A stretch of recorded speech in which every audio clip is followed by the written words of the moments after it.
Okay. Ooh. Good morning again. This is our 20th session of Wandering Through the Big Book, and today we're wrapping up the first part of this thing with I want to read through some portions of Bill's story as it shows up in AA Comes of Age, just because it makes some points that you don't see otherwise, and want to end with a lovely meditation from A Course in Miracles. And then we'll pick it up again in the fall, and we'll pick it up with step 3, and we'll probably go through a little review, but we're trying to fill in some gaps that we have on the website. And I do want to emphasize that website is there. It's got the current version of the study guide. It's got recordings of previous sessions that we've had. So today, so I've been thinking a lot about this whole process because I've been in a real struggle recently with some things happening in my world that are not I don't want them to be happening. And I was talking with Anne Marie earlier. It's amazing how I can look at my entire life and see that. I can today say I'm an extreme example of self-will run riot, and I don't think so. I mean, it blows my mind, that line, that and I realize that I've just been struggling to bring my version of the truth to the world, and I get so wound up inside when the world doesn't comply, and I'm exceedingly grateful right now to have everything that this program offers us, and particularly that 10-step question that we read, because the fastest way out of my self-centeredness, if I can remember it, and that's the problem, I don't remember it. I feel like sometimes I ought to get a tattoo right here, and it would say, how can I best serve thee? Thy will, not mine, be done. So that, so I could see it, because it's just so frickin' easy to forget. And that'll bring me back to this. So, any rate, I'm reading all this Jesuit stuff, and the Jesuits put our steps in. They're so supportive of everything that we do. But essentially, when a Jesuit goes through what they call formation, they go through a process, these spiritual exercises of Saint Ignatius and some other stuff, and they are trying to make themselves available to God's call for their service. And if those words don't work for you, fine, come up with whatever works for you. But the idea is that I am here not by my own steam. I didn't create myself, and I am here to live to a purpose of my life. And for me, what I was trying to talk about earlier is I believe I have two purposes.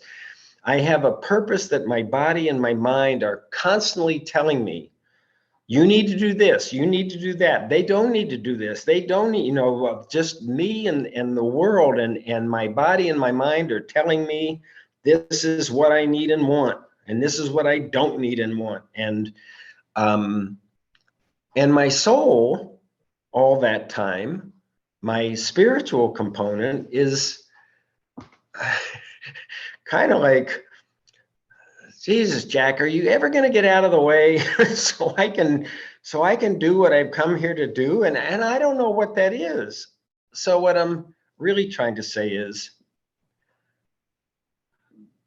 I think we do this whole thing to get to step 11. And when we get to step 11, we are asked to ponder, to pray only for what is your will for me? My Creator, what is your will for me? And then we get the power. If we can get the guidance, the direction, then we get the power to carry that out. And we carry it out in 12. So for me, 10 is about getting ready for 11. And 10 ends with the question, how can I best serve thee? Thy will, not mine, be done. These are thoughts which must go with us constantly, is what the book says. Are you kidding me? That's not what goes with me constantly. What goes with me constantly is, how can I make my life better right here, right now? Forget God. How can I make it better? So the Jesuits, they talk in terms of, there are two parts to this deal. One is hearing God's call for your service. And the second, of course, is acting that out. You know, they're the same way we are. Faith without works is dead. You know, hearing God's call for my service without putting into play, I'm living in fantasy land. And why I love one of our opening readings says, head in the clouds, feet firmly planted on the ground. What that means is I am getting guidance from God for my life. That's head in the clouds. But my feet are on the ground, and the rest of it says, this is where my fellow travelers are, and this is where my work is to be done. Just a wonderful statement of what we're trying to do. And I'll tell you, lately, the big deal for me is focusing on that word humbly. We read it. It's just a wonderful statement. It's the number 5, just to the extent that I humbly rely on God and I behave the way I think God wants me to behave. No different than the sex conduct inventory saying we ask God to mold our ideals and help us live up to them. Same thing. Just to the extent that I do that, and 2 components, humbly rely on God and then behave. The behave part is step 12. Behave the way I think God wants me to behave. They promise that I am going to experience serenity in spite of the human calamity going on right here, right now. No matter the calamity, I'm going to experience it with serenity, a sense that of okayness, that all is okay. So what? So at any rate, in the Jesuit thing, the first part of it is getting yourself open to receive God's call for your service. I'm saying the first part of our steps is getting ourselves open to actually even ask God, what is your will for me? Even to be able to entertain the question. And then when we're trying to do 10, 11, and 12 on a daily basis, we're trying to improve our ability to give and receive communication from this higher power thing, which is where all of us struggle. Everybody struggles. Everybody struggles. You know, you have to remember, Father Ed Dowling, a Jesuit priest, came to Bill Wilson to find God. It's remarkable. Bill had this experience of God that most of us probably never have. And by the way, he spent 11 years in a deep depression. So, you know, anytime you want to envy Bill for his spiritual experience, he went to hell for 11 years. And during that time, he did all the stuff. He did the 12 and 12, the second edition, the traditions, all this stuff for our sake. Okay, so we got 2 parts today. We're going to read through some of the details of Bill's story as they show up in Alcoholics Anonymous Comes of Age. So there are 3 hardcover books. No, I don't have it here, but that the conference approved and published. This is the first one, AA Comes of Age. It was published in 1957, and it really was a recap of their 20th anniversary. So their 20th anniversary took place in June or July of 1955. And so it took them a couple of years to get the substance of that conference into book form, which is what AA Comes of Age. And then the second one is Dr. Bob and the Good Old Timers, and the third one is Pass It On, Bill Wilson's biography.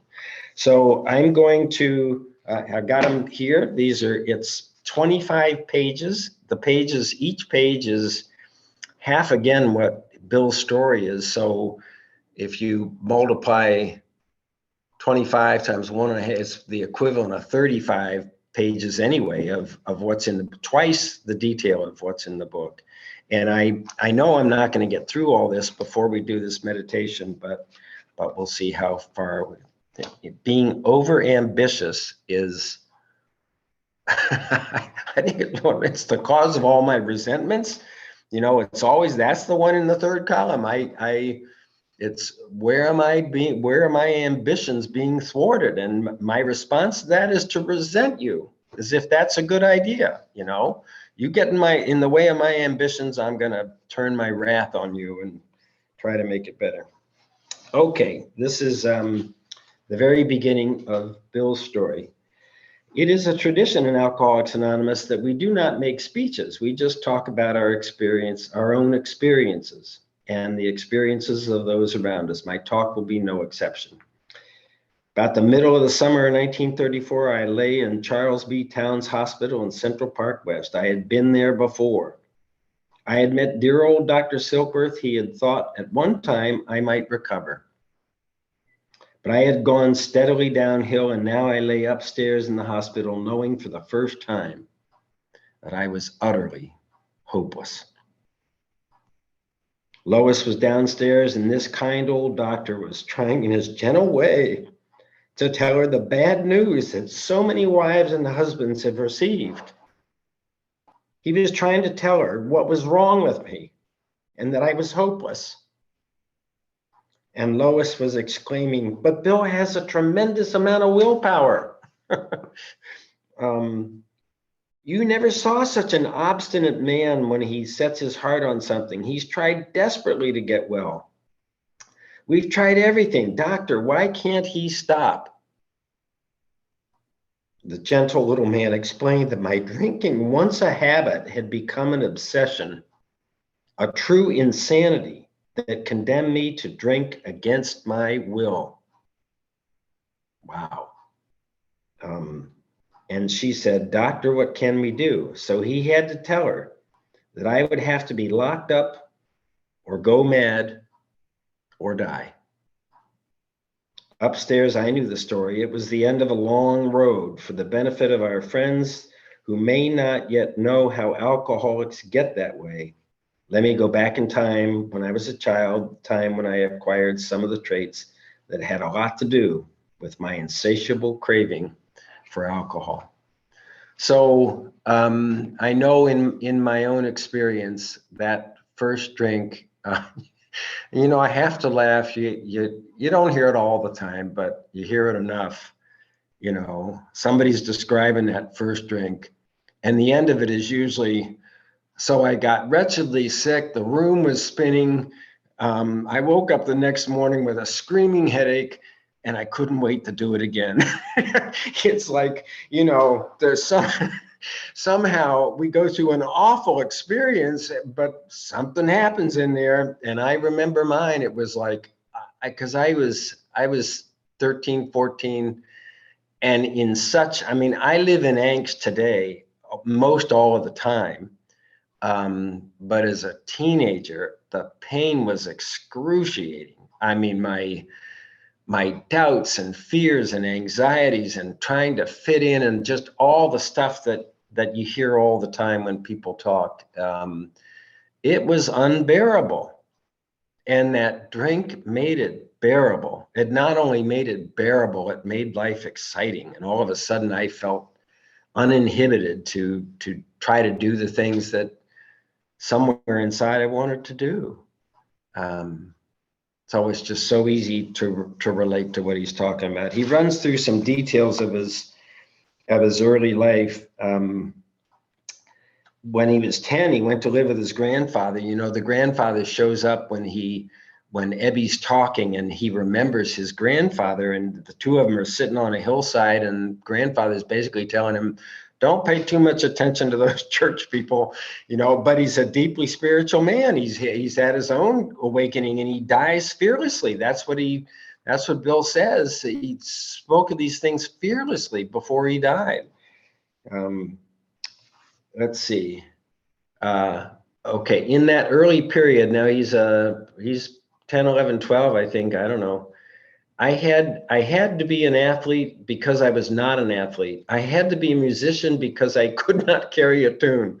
I had to be president of my class in boarding school. I had to be first in everything because in my perverse heart, I felt myself the least of God's creatures. I could not accept this deep sense of inferiority. And so I did become captain of the baseball team. I did learn to play the fiddle well enough to lead the high school orchestra, blah, blah, blah. All or nothing. I was the leader, and lead I must, or else so it went, all or nothing. I must be number one. Defiant, grandiose, Bill's will versus God's will for him. And I believe a lot of us can relate to that. So then along comes Lois. He experiences this romance, and the girl dies. I was suddenly alive again, going concern once more. We married during the World War when I was a young officer at New Bedford. Let's see. Again came that terrible feeling of inadequacy, that shy inability to speak more than 2 or 3 words in a row. It was overwhelming, but one night, someone handed me a Bronx cocktail. Liquor had killed off a lot of my relatives, and I had been repeatedly warned against it. Still, I took this first drink, and then another, and another. Ah, what magic. I had found the elixir of life. Down went that strange barrier that had always stood between me and people around me. My new companions drew near to me. I drew near to them. I was part of life at last. I could talk easily. I could communicate. Here was the missing link.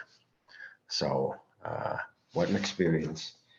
Okay, finally I got into Wall Street, that famous shortcut to wealth and power or poverty. It's interesting that he says that. He's looking for a shortcut. Most of us, I know I'm that way. I remember one of my resentments was that there is no such thing as a free lunch. That was a principle. Again, there ought to be a free lunch or something. I don't know. But let's see. Although Lois, I was not disturbed by my drinking, although Lois had become increasingly concerned. In this period, I was drinking to dream great dreams of greater power. I wanted to be a director of many large enterprises. Indeed, I was on the point of realizing my ambitions at the time of the 1929 crash, when everything melted away. Although I'd gone many thousands of dollars into debt, my arrogance was supreme. I looked with disgust upon the bankrupt people who were then jumping from high buildings. I said and believed, I can build all this up once more. I've done it once. I can do it again. And then he says, but my alcoholic obsession had already condemned me. I began sinking. I was drinking to numb the pain. And then he goes on to describe that moment where he had to drink before a thing that would have been very successful for him, Jersey Lightning. It's interesting to read about. And what a roller coaster, they handing this, Bill, this is Applejack, Jersey Lightning, better have one. And boys, one little shot won't hurt me. And you know the story, how that goes.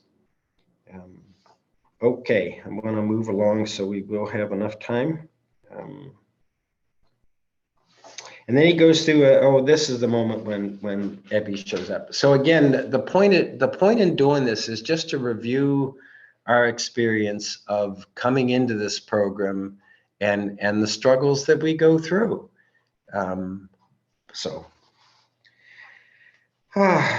let's see, we both hit an all-time low. I went back to drinking 1, 2, 3 bottles of bathtub gin a day. I could not stop, and I knew it. And one afternoon, the telephone rang. My old boarding school friend and drinking companion, Ebby. Even over the phone, I somehow knew he was sober. I could not remember a time when he'd been sober in New York City. Long ago, I had marked him for a hopeless case. There's Bill calling Ebby hopeless. I had heard, in fact, that they were going to put him away because of alcoholics insanity. Oh, come right on over. We'll talk about the good old days. Because my present was unbearable. I knew there was to be no future. And all of a sudden, Ebby's in the doorway, and you remember how he notices how differently he is. So he asks him, what's going on? And Ebby says that famous line, well, I got religion. And what a crusher. This is, Bill amplifies a little bit on what's in the book. What a crusher that was, Ebby, in religion. Maybe his alcoholic insanity had become religious insanity. That's in the book. It was an awful letdown. I had been educated at a wonderful engineering college where somehow I'd gathered the impression that man was God. But I had to be polite. So I said, what brand of religion have you got, Ebby? Oh, he said, I don't think it's got any special brand. I just fell in with a group of people, the Oxford groups. I don't go along with all their teachings, but these folks have given me some wonderful ideas. And then he runs through this. This is an interesting review of the formation of the steps. I learned I had to admit I was licked. I learned that I ought to take stock of myself and confess my defects to another person in confidence. I learned that I needed to make restitution for the harm I had done others. I was told that I ought to practice the kind of giving that has no price tag on it, the giving of yourself to somebody. I know you're going to gag on this, Ebby says to Bill, but they taught me that I should try to pray to whatever God I thought there was for the power to carry out these simple precepts. And if I did not believe there was any God, I'd better try to try the experience of praying to whatever God there might be. So I said all that stuff at the beginning to just try to remind ourselves that we go through this process so that we can actually get into the formative stages of having a relationship, having some kind of communication with God or higher power or spiritual reality or great spirit underlying the totality of the universe, whatever works for you. We have to somehow get unstuck from our human obsessions and compulsions. I mean, that's the problem, that I'm so, when I try to get quiet, I mean, I'm better today, but when I try to get quiet, that beautiful prayer of be still and know everything is God. You're just part of this great, wonderful thing. And then but the voice starts going. Oh, that's a bunch of hooey. Oh, that's for weak people. Oh, blah, blah, blah. I don't know what, but relating it to the Jesuits go through their formation in order to be able to be open to God's call for their service. We go through steps 1 through 9 and then repeat it in 10. 10 just repeats the steps. It's just much more currently based than looking back at the past. It's right here, right now. When I feel selfish, dishonest, resentful, or afraid, I'm given a protocol. I'm told what to do. Pray at once for removal. Share with somebody. Make amends if called for. And then turn your mind to service, which is turn your mind to the question that we're going to pose at the end. How can I best serve thee? Thy will, not mine, be done. This is the purpose of my life, they're saying. Can I do that? And that's where the struggle comes up between my human will for me, my obsessions and compulsions based on the body, not on the soul, and God's reality inside of me as my soul. But I can't even hear it. You know, I love that moment when Jim, the car salesman, says, suddenly the thought crossed my mind, if I just put whiskey into milk and take it on a full stomach, it's going to be great. The experiments went so well. You know, he takes another. And then what's he say? Thus began one more trip to the asylum. Well, in there, suddenly the thought crossed my mind that whiskey and milk will solve the problem. He says, I vaguely sensed I was not being any too smart. That's higher power. That's conscious contact. He's getting a message that this is not a good idea, Jimmy boy. One more trip to the asylum. But it's just so hard when our human selves are barking at us so constantly. I got to get rolling here. I'm not going to get to the what I want to do, so he talks about the Oxford groups and going to Sam Shoemaker's church. He goes in there drunk and winds up answering an altar call and all of that. And then, let's see. Okay. So he comes out of that. After he's done, afterward, I could never remember what I said. I only knew that I was really earnest and that people seemed to pay attention. Ebby, who had at first been embarrassed, told me with relief that I had done all right and had given my life to God. Slowly and confidently, I made my way up 23rd Street, the subway. As I went down the stairs, it was startling to realize I hadn't thought of looking at the bars. He's had a kind of spiritual awakening with these Oxford groups, and he's not looking. Had I too been released?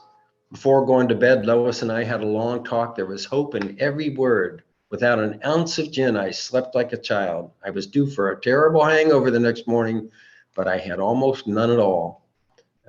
And then he goes on, but he does drink again, and he drinks that very day. Yet I had seen some kind of light, for although I drank on for 3 days, I kept pondering that mission experience. Sometimes it seemed real, then again I would brush it away, charging it off to alcoholic, inspired imagination. Okay, now we're getting to what I wanted to read.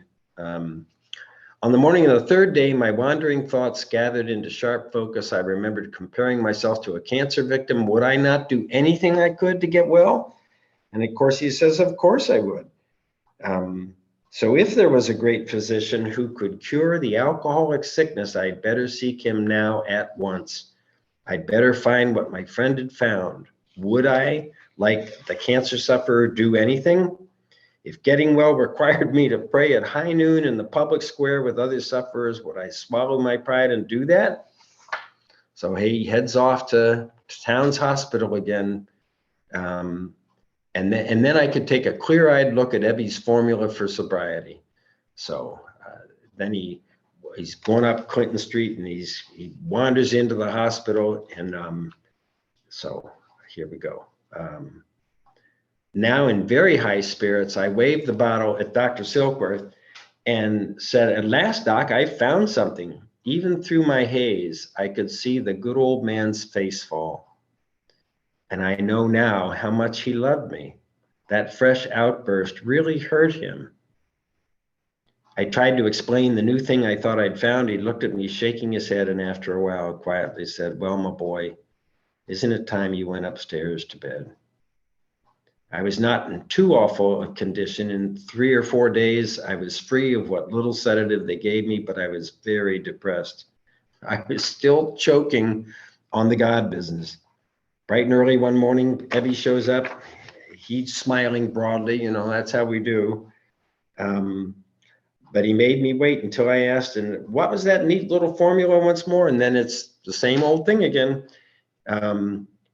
You admit you were licked, you get honest with yourself, you talk it out with somebody, you make restitution to the people of you have harmed, you try to give of yourself without stint, with no demand of reward, and you pray to whatever God you think there is. I personally feel like we want to pray to God before we give of ourselves in service. You know, a lot of us jump at the service thing because it feels so good. It feels so much better than acting on our self-reliance.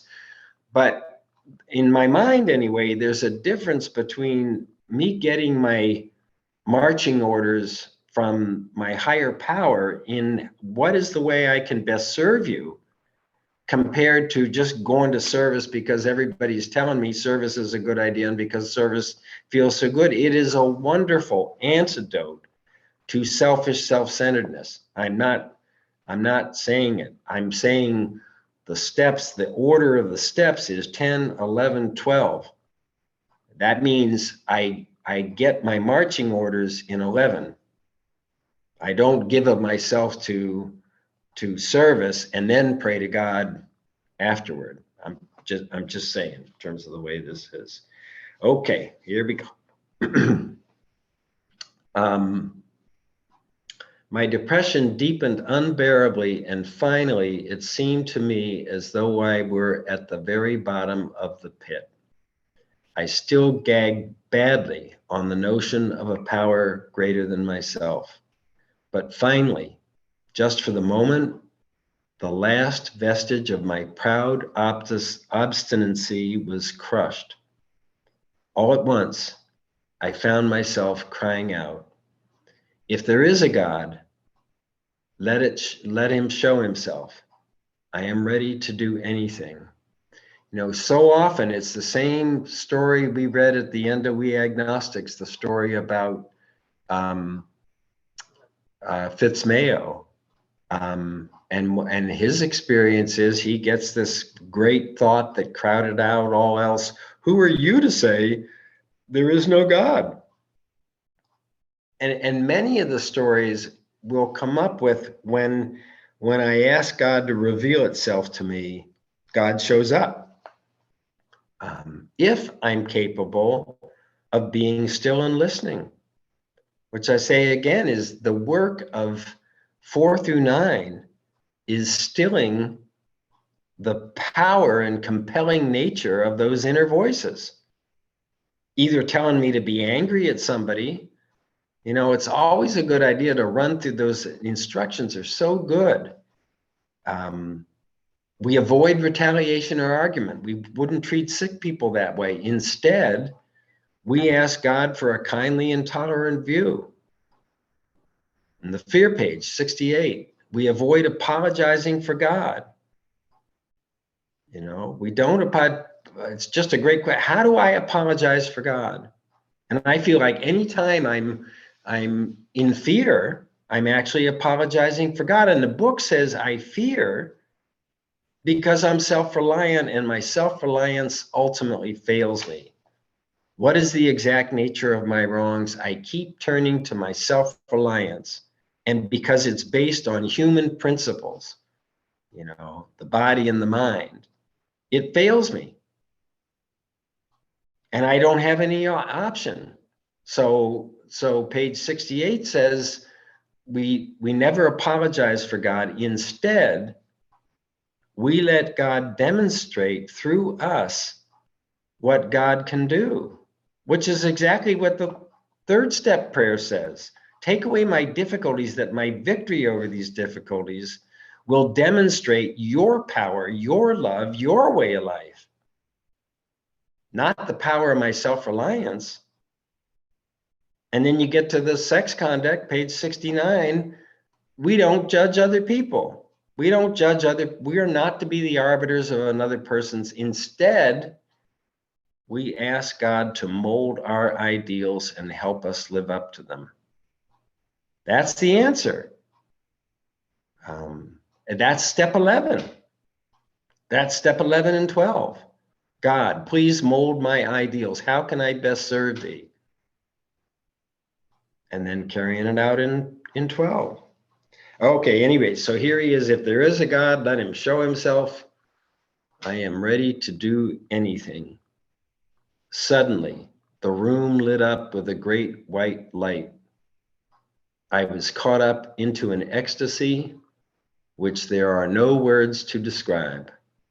It seemed to me, in the mind's eye, that I was on a mountain and that a wind not of air, but of spirit was blowing.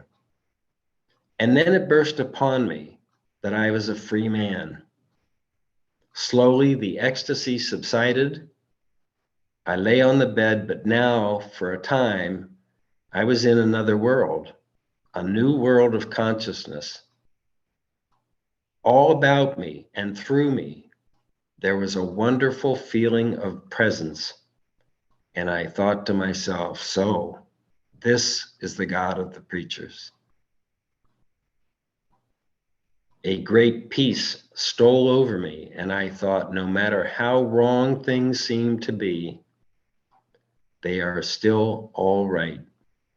Things are all right with God and God's world. Then little by little, I began to be frightened. My modern education crawled back. You're hallucinating. You better get the doctor. Soker says, he asked me a lot, Bill, you're not crazy. Something's happened. You may have gotten spiritual release. So this is a wonderful story, and it goes on with what he does with this, and the whole formation, the trip to Akron, the details about how when Bob is coming, that Bob is only going to give him 15 minutes and he spends 4 hours, and the wonderful thing about Bob expressing to Bill how grateful he is for Bill's experience and his willingness to talk with Bob, and Wilson goes, well, thanks a lot, but I'm not here for you. It's like, he's there because he knows he's got to do this, or he won't be able to stay sober. And then one thing I just totally love, and we read it. We read it last set a while ago, a year ago.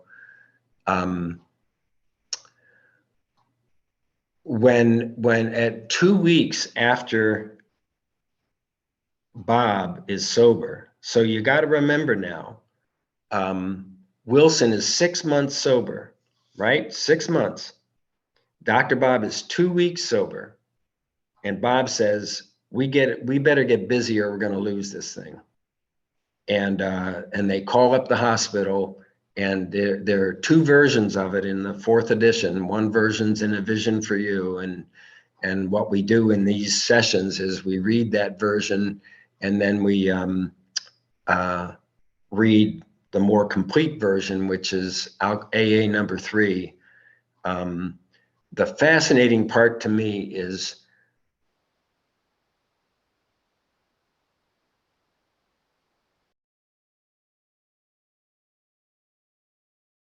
step call on Bill D, the man on the bed. You sometimes see a sketch of you've all through. Oh, there you are.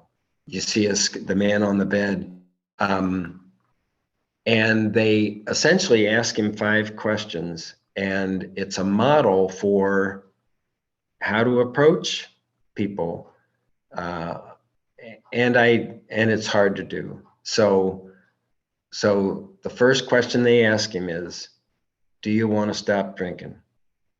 And he gives a long answer that essentially is, well, if I don't, I ought to wanna, which I love. Second question is, do you think you can do it on your own? It's just such a wonderful way into this whole deal. Do you think you've got the power to do it on your own? Or do you think you need a fellowship? The third one is step 2 question. You got any conception of higher power going on? All right, have you gotten beyond there is no God? Have you gotten to at least there may be? The fourth question is the killer. Now remember, they're 6 months sober and 2 weeks sober, Bill and Bob. And the fourth question is, are you willing to go to this higher power and ask for help calmly and without reservation? I don't know where they came up with it. I don't even know which one of them asks in the question. But they knew enough to know that we got to be calm about, which really means patient, not in a state of anger or fear, and without reservation. We can't hold anything back. It's just wonderful, and yet I don't think we get to that in our steps. I don't think we pitch it that way, and that's okay. Remember, it's always about, we have to get sober if we're going to have any chance at all at recovering our sanity or experiencing sanity. If you don't feel like one of us often says, I'm not restored to sanity, I never was sane. It's experience sanity, and it's important to remember that the core of the insanity is I can drink safely. I can take this first drink and somehow it's going to be different than it was before. But serenity is what we want. And one of the challenges of AA is people get comfortable. And when they get comfortable, they stop the struggle. And when you stop the struggle, I don't know, you're in limbo, or I'm in limbo. Feeling stuck is one of the most painful experiences that I have. And the goal is really serenity, but even then, the goal is not serenity.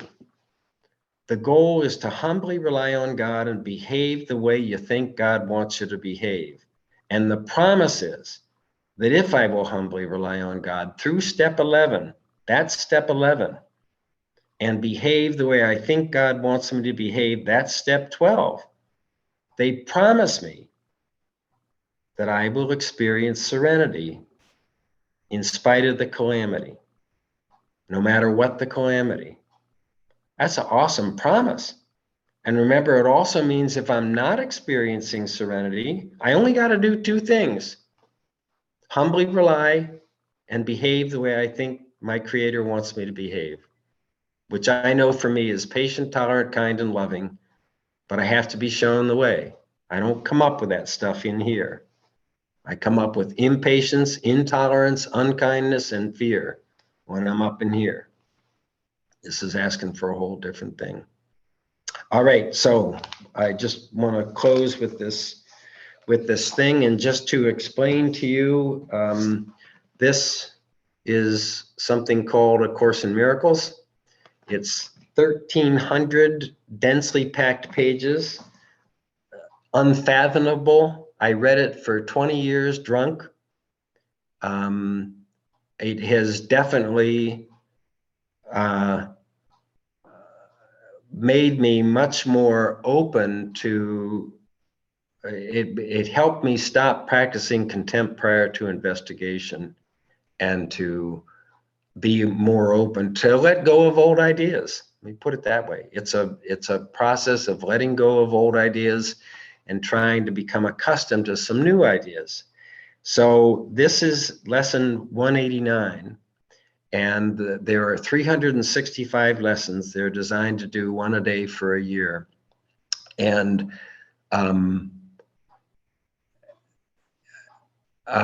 each lesson has a title. And just reading through the titles is an interesting experience. And the only lesson title that is more than once is one called I Am as God Created Me, which I did get a certain amount of solace from when I would focus on it. I am as God. I did not create myself. I am as God created me. I am God's child. And I can go to my parent and ask and trust. Hopefully, I had bad models, so I couldn't trust. Anyway, this one's called I Feel the Love of God Within Me Now. Now, I can't tell you I feel that. I I get glimmers, and it's awesome when I do. But this is a methodology for trying to let God come to you. And so you'll hear that. Okay. And then I'll gong the gong and stop the recording, and we'll have some open discussion. This is the 7th paragraph. Actually, it's in the middle. Simply do this. Be still and lay aside all thoughts of what you are and what God is. All concepts you have learned about the world, all images you hold about yourself. Empty your mind of everything it thinks is either true or false, or good or bad, of every thought it judges worthy, and all the ideas of which it is ashamed. Hold on to nothing. Do not bring with you one thought the past has taught, nor one belief you ever learned before from anything. Forget this world, forget this course, and come with holy, empty hands unto your God. Is it not God who knows the way to you? You need not know the way to God. Your part is simply to allow all obstacles that you have interposed between the Son and God the Father to be quietly removed forever. God will do its part in joyful and immediate response. Ask and receive. But do not make demands, nor point the road to God by which he should appear to you. The way to reach God is merely to let God be. For in that way is your reality proclaimed as well. And so today we do not choose the way in which we go to God, but we do choose to let God come. And with this choice, we rest, and in our quiet hearts and open minds, God's love will blaze its pathway of itself.